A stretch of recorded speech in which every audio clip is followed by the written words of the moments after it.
मैंने एक बार अपना HP ओमेन लैपटॉप सेल पे लगाया था, तो मुझे एक दिन बाद मैसेज आया, आपके लैपटॉप को मैं लेना चाहता हूँ, क्या ये अभी तक अवेलेबल है? मैंने कहा जी बिल्कुल अवेलेबल है। अच्छा, वो नंबर न्यूयॉर्क का नंबर है और उसके बाद वो फुल मतलब उनकी DP मैंने चेक की, उन्होंने एग्जैक्ट बैंक की ईमेल बनाई हुई थी, एग्जैक्ट बैंक की ईमेल, मतलब वो चेचन बैंक की वो ईमेल बनी हुई थी। तो वो मुझे ना खटका, मैंने बहरहाल कंसल्ट किया एक दो दोस्तों से, तो उन्होंने मुझे कहा कि ये ना स्कैम चल रहा है और ये अभी ज्यादा नहीं हुआ, एक दो लोगों के साथ हुआ है।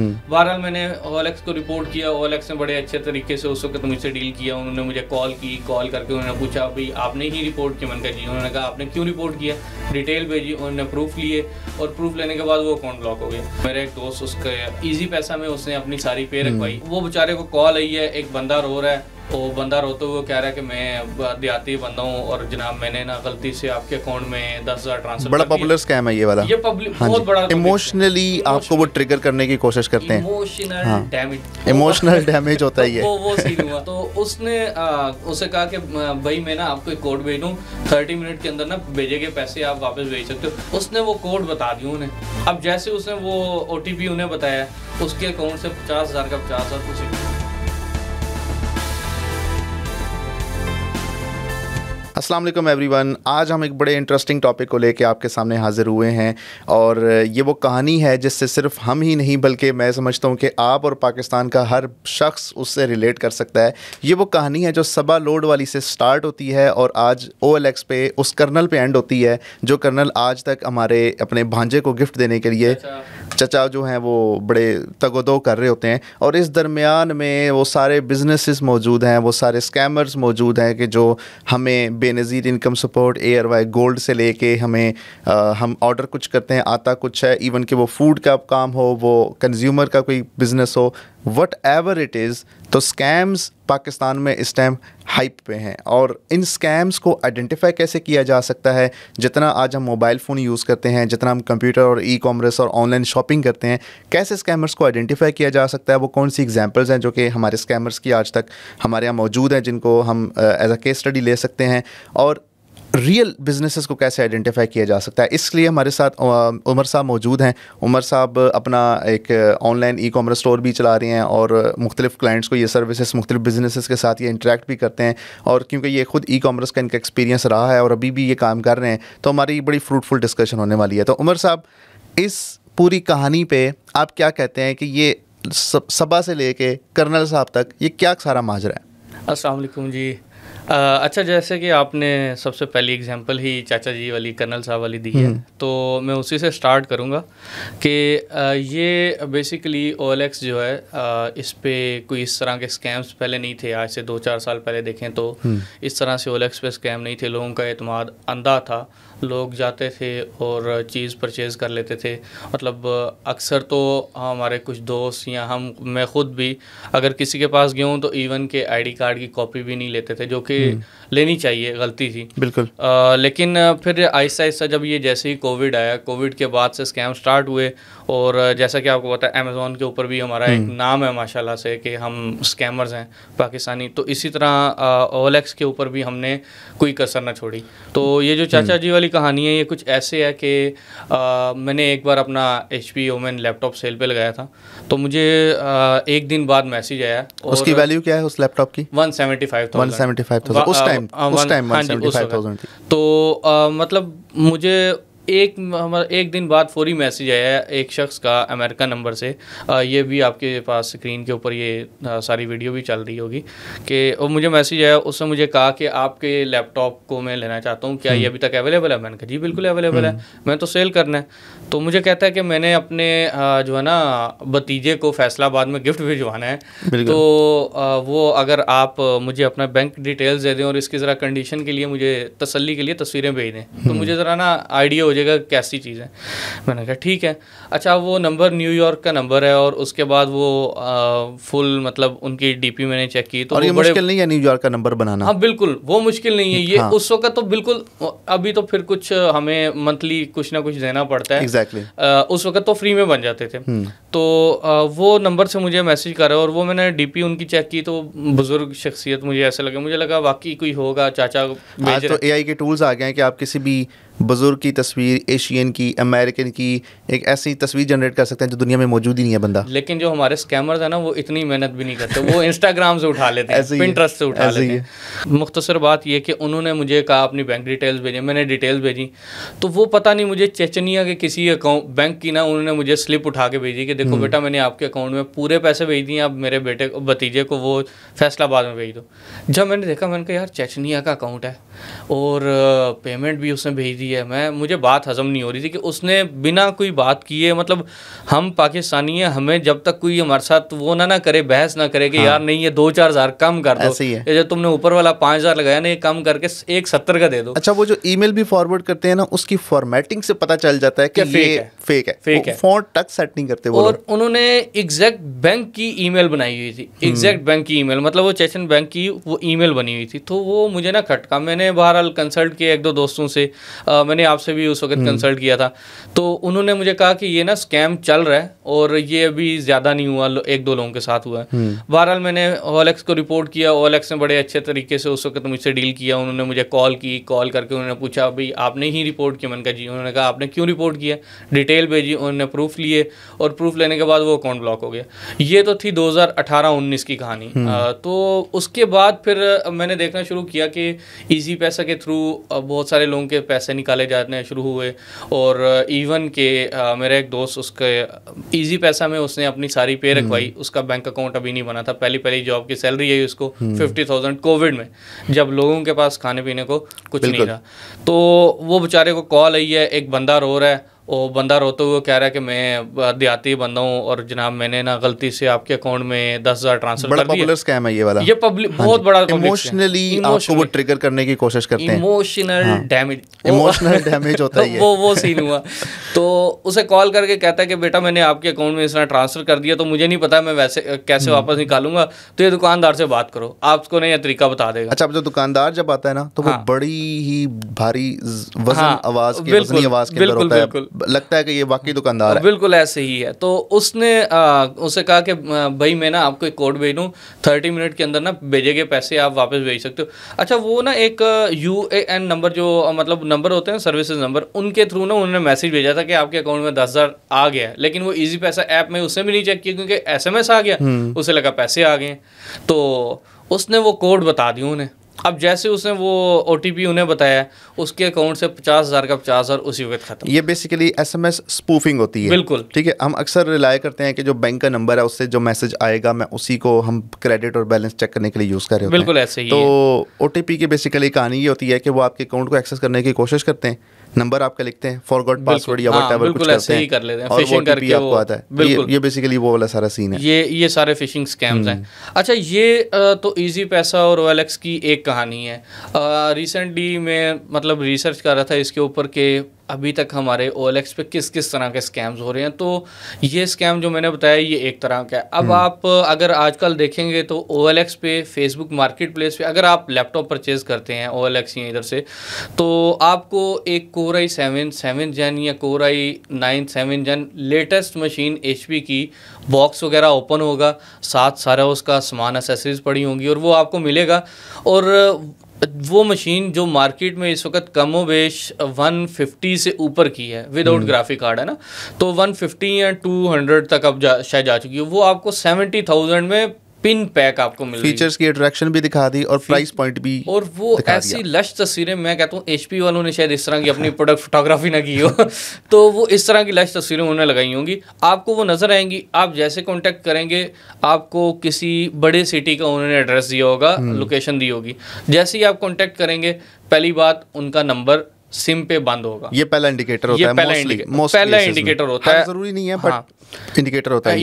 ये मेन इंडिकेटर है ना। अगर उनका नंबर बंद है और उन्होंने स्पेसिफिकली लिखा हुआ है कि व्हाट्सएप पे रब्ता करें, सिर्फ व्हाट्सएप पे, और वो व्हाट्सएप पे भी कॉल नहीं उठाते, तो ये मेजर रेड फ्लैग है कि वो कॉल पे बात नहीं करना चाह रहे आपसे, ताकि उनकी आवाज़ में पहचानी जाए।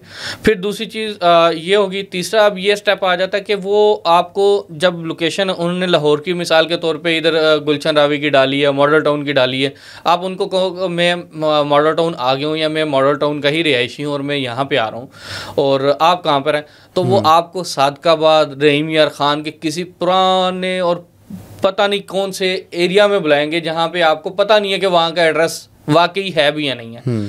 तो ये एक तीसरा और मेजर रेड फ्लैग है कि जब ये आपको आपकी अपनी दी गई लोकेशन से हट के बुलाते हैं, तो ये तो मैं कहता हूँ ये सबसे बड़ा रेड फ्लैग है कि जब ये 3 हो जाए ना तो फिर आपको मतलब उस पर भी बिलीव नहीं करना चाहिए। तो अगर कहीं पे आपको ये OLX पे या फेसबुक मार्केट प्लेस पे भी ये बड़ा आम हुआ है, ये वाला आप देखेंगे वॉइस ऑफ कस्टमर में बहुत सारे लोगों ने कंप्लेन की हुई है कि हमारे पैसे लूटे गए, कि ये इस तरह कर लेते हैं। वॉइस ऑफ कस्टमर तो एक बड़ा अच्छा ग्रुप है, बिल्कुल बड़ा रीनाउंड ऑडियंस जो इसके बारे में नहीं जानता, ये फेसबुक की बड़ी अच्छी कम्युनिटी है, आप उसको लाजमी ज्वाइन करें। वहाँ पे बेसिकली यही सारे स्कैम्स डिस्कस हो रहे होते हैं और ये सारे इश्यूज डिस्कस हो रहे होते हैं। तो मतलब ये इस तरह का ना ये अपनी अलग नोयत का इन्होंने स्कैम शुरू किया।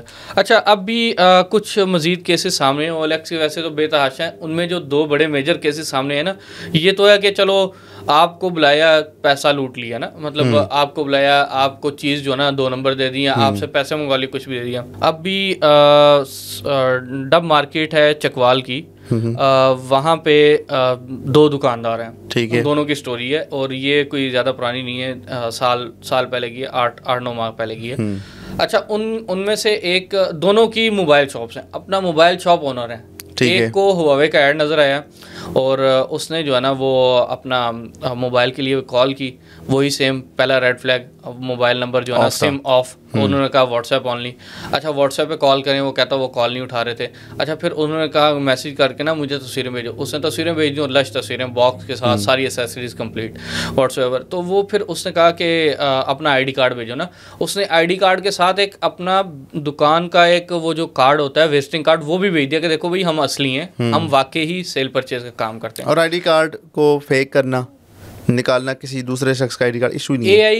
AI तो चलो अभी बाद में है, उस वक्त कैनवा, फोटोशॉप, इवन के आपको ये लोग ऑनलाइन वेबसाइट्स पे सर्विसेज प्रोवाइड करते नजर आते हैं कि किसी नंबर की डिटेल निकालनी है, किसी का ID कार्ड निकालना है। पाकिस्तान में डाटा प्राइवेसी की ये हालत है। हमारे स्कूल में 2010 में हमारे 7 क्लास फेलोज मैट्रिक में फेडरल बोर्ड के अपने रिजल्ट कार्ड डुप्लीकेट बनवाते रहे, 500 रुपया देखें। एग्जैक्टली, और ये बिल्कुल सोसाइटी में आम है। तो ये स्कैम्स तो बड़े पुराने चले आ रहे हैं ना, किसी चीज़ को डुप्लीकेट करना।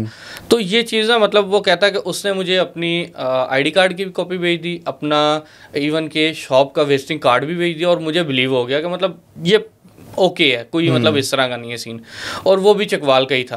अच्छा, वो जब उसने कहा कि अपनी लोकेशन भेजो कहाँ पे हो, मैं लेने आ रहा हूँ, तो उसने कहा नहीं आप अपना ID कार्ड भेजो। उसने अपना ID कार्ड भेज दिया और विदाउट उसने अपने ओरिजिनल ID कार्ड की तस्वीर भेज दी। बेवकूफ़ी, ये सबसे बड़ी बेवकूफ़ी। इसमें जब भी आप ID कार्ड किसी को भेजें तो उसके ऊपर क्रॉस करके और जिस मकसद के लिए भेजने, पर्पस, हाँ बिल्कुल पर्पस, दोनों साइड, फ्रंट बैक दोनों। और अगर कोई आपको कहे कि नहीं मुझे बिल्कुल क्लीन चाहिए तो भाई वहीं से ना आप वापस चले जाएं। बिल्कुल ऐसे ही है। तो उसने वो उसे clean ID card front back send कर दिया। अच्छा, अब उसने कहा कि यार मैं चकवाल का नहीं हूँ, मैं इस वक्त हूँ चीचावतनी इस साइड पे हूँ, मतलब साहिवाल वाली साइड, जो हमारा सबसे ज्यादा रेड फ्लैग एरिया है इन कामों में।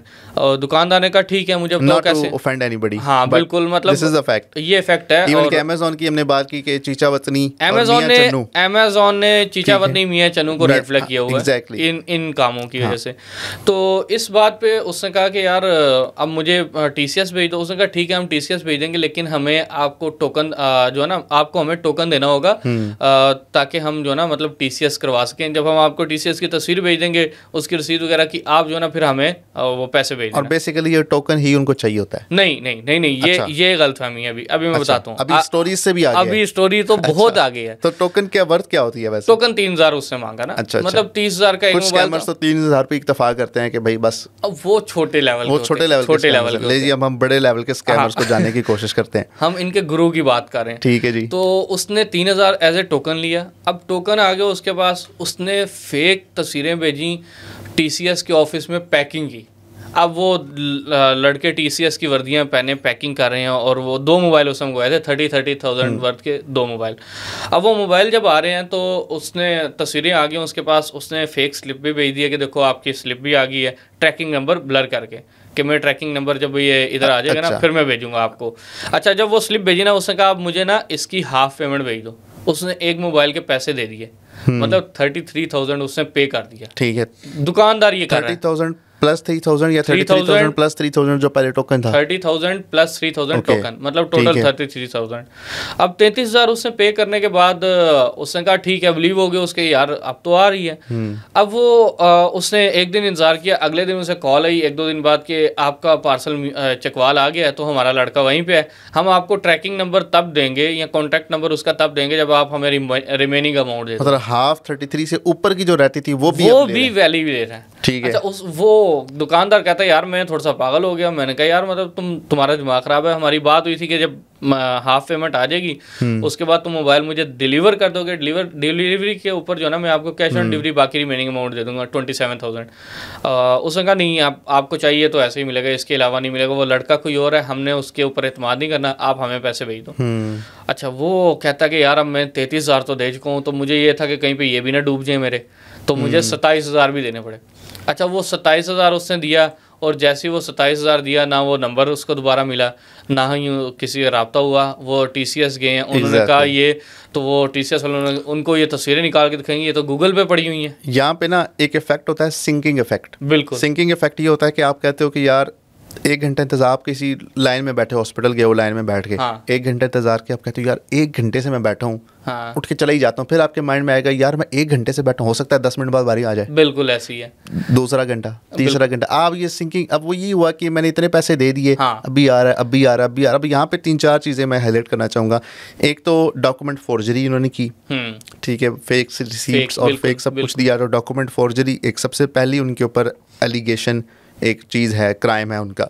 दूसरी चीज़ है इम्पर्सनेशन, कि उन्होंने TCS के एम्प्लॉई बन के वो पैकिंग की और सारा मामले किया, तो इम्पर्सनेशन की उन्होंने। बिल्कुल, ठीक है। तो तीसरी चीज़ उन्होंने सोशल इंजीनियरिंग की, कि सर ये करें, वो करें, इतने भेज दें, बंदा आ गया, ये वो। तो ये आप पाकिस्तान के साइबर लॉ को अगर आप पढ़े ना, तो इन तीनों के ऊपर अलग-अलग सजाएं हैं, और ये आपके ऊपर भी पड़ सकती हैं। लेकिन मसला ये है कि पाकिस्तान में हमारी कंज्यूमर कोर्ट्स, हमारा साइबर लॉ का जो विंग है वो इतना कमज़ोर है। हमारा बैंकिंग सेक्टर, आपने इससे पहले बात की थी कि आपके दोस्त थे, उनकी सैलरी थी वो निकल गई। बिल्कुल ऐसे ही, बैंक से पैसे स्कैम होकर निकले, और बैंक क्या कहता है? बैंक कहता है कि सर आपने किया है ना। हाँ, बिल्कुल ऐसे ही, आपकी हुए हैं तो आप ही भुगते हैं अब इसको। बैंक ये मतलब, हमारी बैंकिंग सेक्टर का हाल है ये। बिल्कुल ऐसे ही है। मतलब आप एक बंदे को ट्रैक नहीं कर सकते कि यार ये पैसे जिस अकाउंट में गए हैं उधर से कैसे, वो कौन है, किधर है, उसका IP क्या है, उसकी लोकेशन क्या है। बिल्कुल, ठीक है। तो ये मसला है, हमारे सिस्टम में मशहूर है ये। बिल्कुल ऐसे ही है। अच्छा, ये तो उसके साथ हुआ ना कि वो बता रहा था कि मेरा 60,000 पूरा, ये दुकानदार वाला। अब सेकंड दुकानदार वाली कहानी इससे भी ज़्यादा खतरनाक है। अब वो सेकंड दुकानदार जो है ना, वो उसने सेम मतलब इस तरह उसकी भी डील हुई, और डील मतलब फाइनल नहीं हुई, उसकी डील किसी वजह से रुक गई, लेकिन उसने भी जो है ना अपनी दुकान का जो विजिटिंग कार्ड है और ID कार्ड, वो दोनों चीज़ें भेज दी। अब वो कहता है कि मैंने जब जैसे ही भेजी और हमारी डील नहीं बनी, तो उन्होंने अपने पास ये दोनों चीज़ें सेव कर ली। उन्होंने क्या किया, मेरा विजिटिंग कार्ड के ऊपर से नंबर एडिट करके, नाम एडिट करके, मेरी सेल्फी भी उसने मांगी थी, मैंने सेल्फी भी भेज दी थी। अब वो आगे जहाँ पे भी स्कैम करते थे ना, उनको मेरा ID कार्ड, मेरा दुकान का विजिटिंग कार्ड और मेरी सेल्फी एज ए प्रूफ भेज देते। आइडेंटिटी थेफ्ट हो गया यहाँ पे, आइडेंटिटी थेफ्ट हो गई।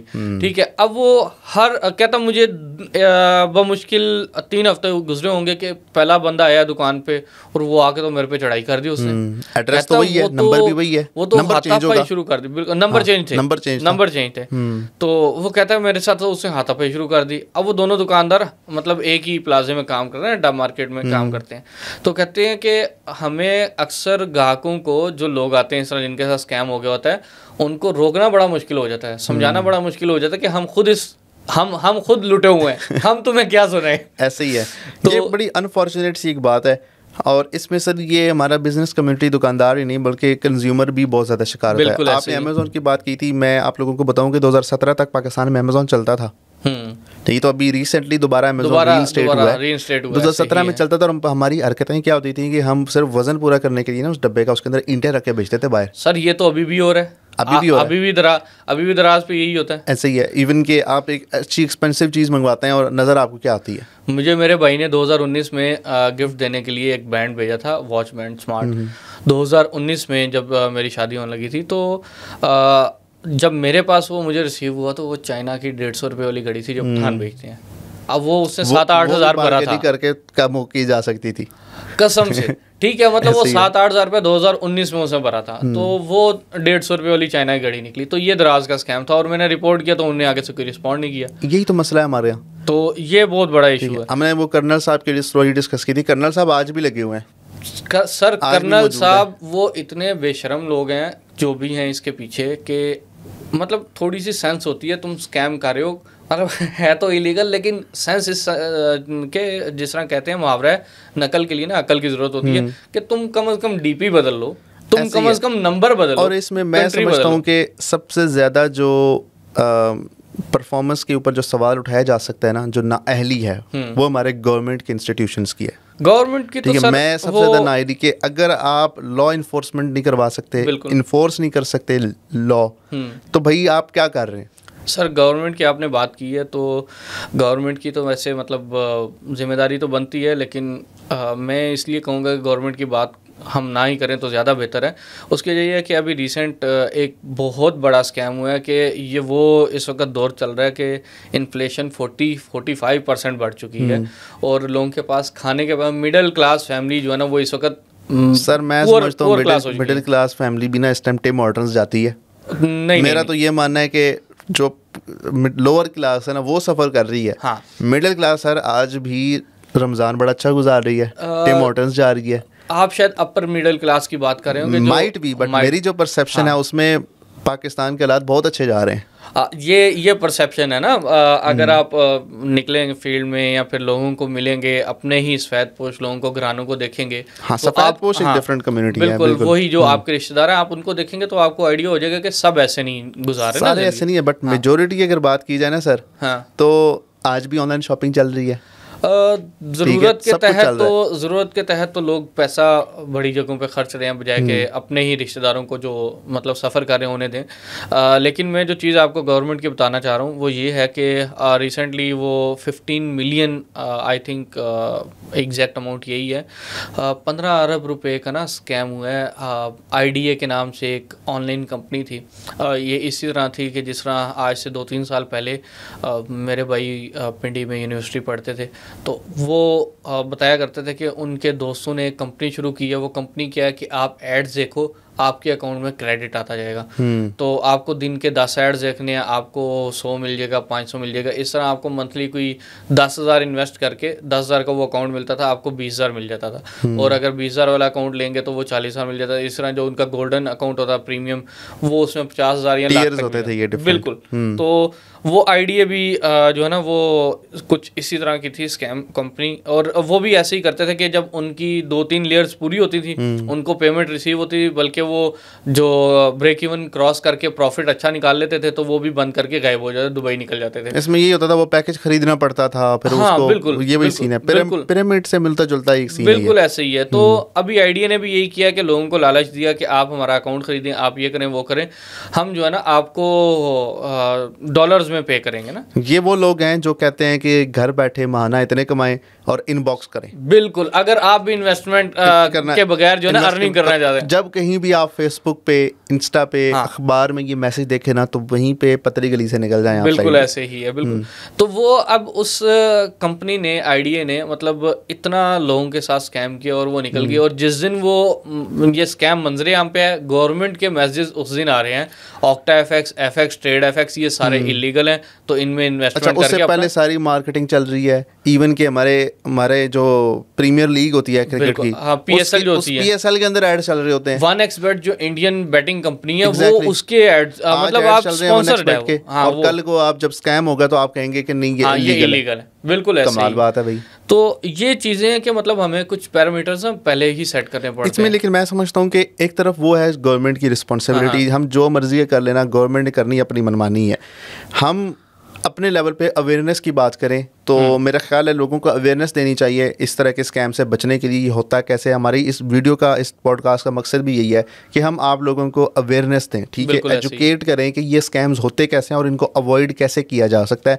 इस पे हम चाहेंगे कि हम आगे चल के और भी डिस्कशंस करें और भी बल्कि तफसीली हम वर्कशॉप्स करें इसके ऊपर वर्कशॉप, बिल्कुल इसके ऊपर पूरी की पूरी वर्कशॉप्स बनती हैं। और मैं समझता हूँ कि जो हमारे आजकल के टीनेजर जो बूमर्स कहते हैं ना, हमारे जो वालिदैन है बूमर्स हैं, ठीक है, नहीं हाँ जेन जी वाले जो कहते हैं, ठीक है, बूमर्स को कहा जाता है कि जनाब इनको मोबाइल यूज़ करना नहीं था और सबसे ज़्यादा स्कैम्स का यही शिकार होते हैं। लेकिन जेन जी वाले भी सबसे ज़्यादा स्कैम्स का शिकार होते हैं। वो तो ठीक है, उनको ज़रा सा इंस्टाग्राम पे कोई, मैं कहूँगा पप्पू सा कोई ऐड नज़र आता है, बिल्कुल ऐसे तो वो कहते हैं कि जनाब इस पे ऑर्डर कर लो। सर जो स्कैमर्स हैं ना, क्या मसला है सर, जो स्कैमर्स हैं उनको पता है कि आपको कैसे ट्रैप करना है, आपको कैसे ल्योर करना है, वो प्रॉपर आपके ऊपर रिसर्च करके बैठे हैं। मतलब एक दौर था PS5 का स्कैम, बिल्कुल इन्फ्लुएंसर्स मार्केट, इन्फ्लुएंसर्स को साथ मिला के, हाँ बिल्कुल ऐसे ही है। ठीक है, PS5 का पाकिस्तान की हिस्ट्री में इतना सबसे बड़ा स्कैम, बिल्कुल ऐसे ही है, बिल्कुल ऐसे ही है। मतलब ये वो स्कैम है जिनके लिए स्कैमर्स ने हमारे ऊपर रिसर्च की हुई है कि यार अगर मैं हूं ना, मिसाल के तौर पे उमर है, तो इसको क्या चीज़ पसंद है, वो ये सारी चीज़ें फेसबुक उन्हें बता देता है। मसला ये है कि हम ये सारे उल्टे कामों में अपना दिमाग चलाते हैं। सीधे कोई नया प्लेटफॉर्म आएगा, हम पहले ये सोचेंगे कि भाई कोई शॉर्टकट, कोई 2 नंबर तरीका पैसा कमाने का, वो क्या है। हाँ बिल्कुल ऐसे ही है। अच्छा, इनमें ना ये तो सब हो गए फ्रॉड की ना। अभी रिसेंट एक और बात चल रही है, इन्हीं से रेलिवेंट है कि OLX पे ना अभी आप अगर यूज़ कोई भी प्रोडक्ट लेने जाते हैं, मोबाइल लेने जाते हैं या फिर आप कोई भी गैजेट लेने जा रहे हैं, OLX ने अभी एक फॉर्म निकाला है। वो फॉर्म प्रॉपर फॉर्म है कि अगर अभी आप भी कोई परचेजिंग करें तो वो फॉर्म लाजमी प्रिंट करवा के साथ लेके जाएं। उस पर प्रॉपर इन्फॉर्मेशन होती है, अगले का CNIC है, नाम है, पता है और मोबाइल की कंडीशन है, आपने कितनी कीमत पे ख़रीदा है, उसका ID कार्ड के साथ दोनों फिल करते हैं, दोनों फिल करते हैं बाय हैंड। हाँ, वो आपके पास अटैच होता है, ठीक है, ताकि आपको वो कोई चीज़ चोरी की तो नहीं बेच रहा, ताकि जो चीज़ बेच रहा है वो कहीं किसी गलत काम में तो नहीं इस्तेमाल हुई। बिल्कुल, तो ये लाजमी इस्तेमाल करें। इसमें फिर यह है कि मैं बिजनेसेस के बारे में भी, क्योंकि हम दोनों बिजनेस से ताल्लुक़ रखते हैं और हम कर भी रहे हैं, ई-कॉमर्स स्टोर्स भी अपने चला रहे हैं। तो एक चीज़ जो एज अ बिजनेस ओनर, क्योंकि जितने ये स्कैम्स चल रहे हैं ना, उसमें बिजनेस ओनर्स के लिए सबसे बड़ा चैलेंज है, लिजिट बिजनेस ओनर्स के लिए, कि वो अपनी एक क्रेडिबिलिटी कैसे बिल्ड। तो एक सबसे बड़ा मसला ना वो है कि बॉक्स ओपन करना, पैकेज ओपन करना, देन मैं कैश दूंगा, इसको क्या कहते हैं, इसकी एक टर्मिनोलॉजी होती है यार। ये होता है कैश ऑन डिलीवरी पे जब आप इसको लेकर आते हैं ना, तो अनबॉक्सिंग इसको कहते हैं ना, कि आप वहीं पे अनबॉक्स करें देन पे करें। बिल्कुल ऐसे ही है, लेकिन ये एक बड़ा अच्छा तरीका है कि आप कस्टमर्स का ट्रस्ट इस चीज़ से इस्टेब्लिश कर सकते हो। बट द थिंग इज के उसमें कस्टमर्स की तरफ से भी स्कैम्स होते हैं। बिल्कुल ऐसे ही है, ठीक है, हमने बल्कि ये हमने बिजनेसेस को तो देख दिया, लेकिन जो हम कस्टमर्स हैं हम भी बड़े स्कैम करते हैं। फेक नोट्स दे जाते हैं, उससे भी बड़ी चीज़ है कि आप मोबाइल भेजेंगे किसी को, उसने मोबाइल रिसीव करना है, डब्बे में से मोबाइल निकालना है और डब्बे में एक और नोकिया 3310 रख के डब्बा बंद करना है और देखना है कि ये देखें जी मेरे साथ स्कैम हुआ है। हाँ बिल्कुल ऐसे और फिर दराज और मतलब जो इंश्योरेंस वाली, उन्होंने ये कहना है कस्टमर फर्स्ट। तो कस्टमर्स के हमारे जो कस्टमर्स होते हैं उनके ऊपर भी एक रिस्पॉन्सिबिलिटी फॉल होती है कि वो भी एक एथिकल कंसिडरेशंस को देखें। और एक और चीज़ है कि मतलब चेंज ऑफ माइंड भी आ जाता है। ठीक है, फिर स्कैम्स ये सब कुछ चलता है। तो मेरे ख्याल है हर तरफ गवर्नमेंट के एंड पे, बिजनेसेस के एंड पे और कंज्यूमर्स के एंड पे, तीनों जगह पे रिस्पॉन्सिबिलिटी आती है। तो एट द एंड आप एज अ बिजनेस ओनर भी और एज एन IT एक्सपर्ट भी, आपका एक्सपोजर बहुत ज़्यादा है इस फील्ड के अंदर। जो बिजनेस करता है उसको सब पता चल ही रहा होता है। आप क्या मैसेज देना चाहेंगे हमारे व्यूअर्स को कि इस सारी सिचुएशन में एज अ कंज्यूमर वो क्या कर सकते हैं? अच्छा, हमारा ना जो मसला है वो ये है कि हम हमेशा अच्छी चीज़ और सस्ती चीज़ की तरफ जाते हैं कि मतलब चीज़ भी अच्छी हो और चीज़ हो भी सस्ती। लाइक ये मेरे पास मोबाइल है अभी, ये अराउंड अबाउट 90-95 के 1000 के करीब है। अब मैं मतलब दोस्तों के साथ ये भी बिज़नेस करता हूँ मोबाइल्स का भी, तो काफ़ी दोस्त मुझे कहते हैं ये मोबाइल चाहिए, फ़लाँ मोबाइल चाहिए, फ़लाँ, और वो रेट अपना खुद मेंशन करते हैं इस रेट में चाहिए। जब उन्हें कहा जाता है कि यार नहीं इतने में तो नहीं मिल सकता, ये तो मार्केट में आ ही नहीं रहा इतने रेट में, तो वो आगे से OLX की तस्वीरें, दराज की तस्वीरें, मतलब बहुत सारी वेबसाइट की ये देखें यहाँ पे इतना सस्ता मिल रहा है। अच्छा, उनमें से एक दोस्त को मैंने कह दिया, मैंने कहा आपको अच्छा मिल रहा है, मतलब बहुत करीबी दोस्त है, मैंने कहा जल्दी पकड़ लो। वो कहता मेरा जानने वाला, मैंने कहा फिर आपको बहुत अच्छी डील मिल रही है। 95 का मोबाइल अगर आपको 80 में मिल रहा है 15,000 तो अच्छा खासा डिस्काउंट, ठीक है। तो मैंने कहा पकड़ लो। अब वो मोबाइल ले आया, बाजार देखने में मोबाइल बड़ा फिट था, लेकिन 2 दिन बाद उसके मुझे मैसेज आना शुरू हो गया, यार उमर भाई इसकी बैटरी का इशू है, यार उमर भाई ये तो डिस्प्ले, इसलिए तो 80 का मिल रहा था। मैंने कहा अच्छा, उसने शर्मिंदा होने के साथ साथ मुझे ये भी मैसेज किया कि यार उमर भाई मैंने पता है कि मैं ना ਤੁਹਾਡੇ ਕੋਲ मोबाइल नहीं लिया, तो मैं ਤੁਹਾਡੇ ਕੋਲ नहीं ठीक करा सकता या ਤੁਹਾਨੂੰ वापस नहीं कर सकता, ये ਤੁਹਾਨੂੰ मसले दसने बंद नहीं। लेकिन फिर भी ना वो मुझे मैसेज किया जाता कि यार इसका हल क्या है। मैंने कहा भाई अब इसका हल ये है कि अगर वो आपका वाकई जानने वाला था तो उसे वापस कर दो, हाँ, रिटर्न कर ले। अगर वो नहीं जानने वाला था तो भाई अब आप सब्र करें। अब आपने जो नुकसान उठाया, तो हमें मतलब अच्छी चीज़ लेनी है तो अच्छी चीज़ के लिए ना हमें उसके पहले रिव्यूज़ देखने हैं। मिसाल के तौर पे अगर आप OLX से ही कोई चीज़ लेने जा रहे हैं, आप देखें कि वो बंदा जो रेड फ्लैग्स हमने स्टार्ट में आपको बताया कि कहीं पे वो रेड फ्लैग्स तो नहीं आ रहे। अगर वो रेड फ्लैग्स आ रहे हैं तो आप स्ट्रेट वे उधर से छोड़ दें, चीज़ मार्केट से जाके परचेज कर लें, 5,000 महंगी ले लें, लेकिन चीज़ अपनी। जब आप 90,000 पे कर रहे हैं तो आप 5,000 ऊपर पे करके 95,000 की अच्छी चीज़ क्यों नहीं ले लेते, ताकि 90,000 ना नुकसान में चले। और इसमें जो हमने प्लेटफॉर्म्स आप लोगों को बताए हैं, वॉइस ऑफ कस्टमर, वहाँ पे आप पोस्ट करें कि ये मैं चीज़ खरीदना चाह रहा हूँ, इसके बारे में मुझे बता पोस्ट कर दें। आप अपनी आईडी नहीं शो करना चाहते कि आपके दोस्त देख लेंगे अच्छा भाई बड़ी चीज़ें खरीद रहे हो, आप अनोनिमसली पोस्ट कर दें कि ये चीज़ बताएं, ये रिव्यू कैसे हैं। बिल्कुल ऐसे ही। तो चलें जी, बहुत शुक्रिया आपका कि हमने एक बड़ी फ्रूटफुल डिस्कशन किया, और होपफुली इंशाल्लाह इसके ऊपर जिस तरह हमने आपको कहा कि हम इस पर बाकायदा वर्कशॉप्स भी करेंगे, हम इस पर डिटेल में डिस्कशन करेंगे और आपको उन सारे स्कैम्स जो होते हैं पाकिस्तान में उनसे आगाही, अवेयरनेस के हवाले से, जो ये काम हमारा नहीं है, ये काम यानी कि एथिकली हम कर रहे हैं, हम वॉलंटियरली बेसिस पे कर रहे हैं, but this is the responsibility of government institutions, law enforcement agencies, कि वो हमारे जो नेशनल ब्रॉडकास्ट के जो मीडियम्स हैं, TV, radio, newspaper, whatever it is, even कि इन्फ्लुएंसर्स को भी ऑन बोर्ड करके, PTA है सबसे बड़ा, तो एग्जैक्टली PTA है। तो इन सबको ये अवेयरनेस देनी चाहिए। They are not doing that, so we are responsible and then next thing कि हम इस चीज़ को करें। दूसरा लास्ट पॉइंट ये कि सस्ते के चक्कर में अपने बकाया पैसे भी मत गवाएं, मतलब चीज़ अच्छी लें, सस्ता रोए बार बार, महंगा रोए एक बार, ठीक है। तो एक बार ही 2-4 हज़ार महंगा लगाएं, लेकिन चीज़ अच्छी लें और क्रेडिबल लें, ठीक है। Thank you. चलें जी, थैंक यू सो मच। तो नेक्स्ट एपिसोड में मिलते हैं। अंटिल नेक्स्ट टाइम, अल्लाह हाफिज़।